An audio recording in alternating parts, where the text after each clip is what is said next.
Gentleman yields back. Mrs. Swalwell. Thank you. Ms. Foster, you think a 10-year-old would choose to carry? In the 10-year-old case, first of all, the Ohio... No, my question is, would a 10-year-old choose to carry a baby?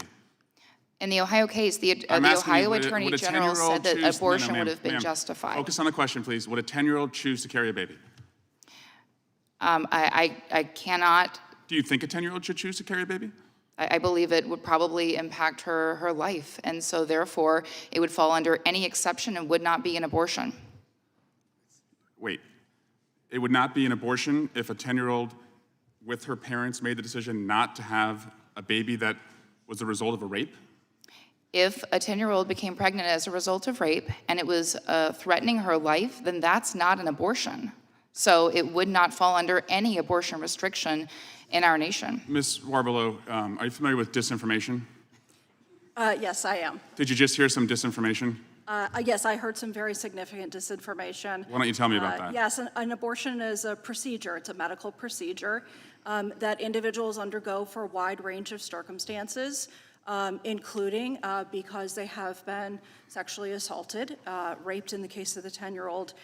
It doesn't matter whether or not there is a statutory exemption. It is still a medical procedure that is understood to be an abortion. Beyond that, I think it's also important to note that there is no exception for the life or the health of the mother in the Ohio law. That's why that 10-year-old had to cross state lines in order to receive an abortion. Mr. Chairman, and thank you, Mr. Warbelow, Ms. Warbelow. Mr. Chairman, yesterday, Jim Jordan sent out a tweet that I'd like to put into the record with unanimous consent, and I'll read it in a moment. You read it, and then I'll give you that. It's a Washington Examiner posting that Ohio AG Dave Yost said his office has not found any evidence of a 10-year-old rape victim in the state who, according to a report cited by President Joe Biden, was 6 weeks pregnant and traveled to Indiana to receive an abortion. Mr. Jordan's statement was, another lie, anyone surprised? Without objection. I'd also like to put into the record from today's Wall Street Journal, from the editorial board, correcting the record on a rape case, and it's the Journal correcting its own misstatement the day before. Without objection.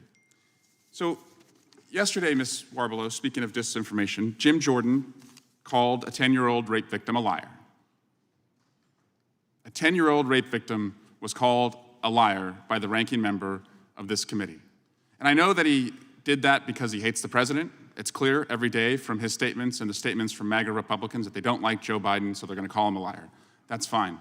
But what is worse is the reason that he did it is because he doesn't like what that rape victim represents, which is that this law from the Supreme Court, Dobbs, and the laws that will follow in states like Ohio and Texas and Georgia and other states will bring us government-mandated pregnancies for 10-year-olds, fourth graders, little girls.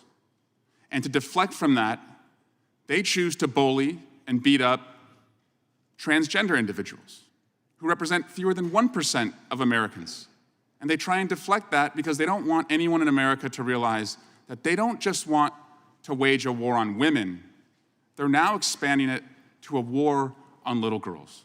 So, Ms. Warbelow, let's go back to where we started here. Can a little girl, should a little girl make the decision to have a forced government pregnancy? Should she ever be put in that position?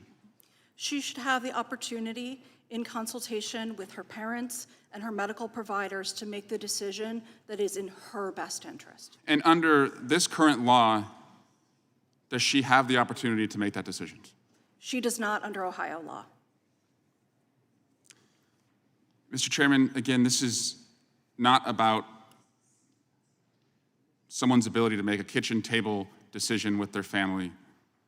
It's about MAGA Republicans who want to control not just women, but little girls, and to put us into an era of government-mandated pregnancies without the opportunity to make that important kitchen table decision that will affect them for the rest of their life. And I yield back.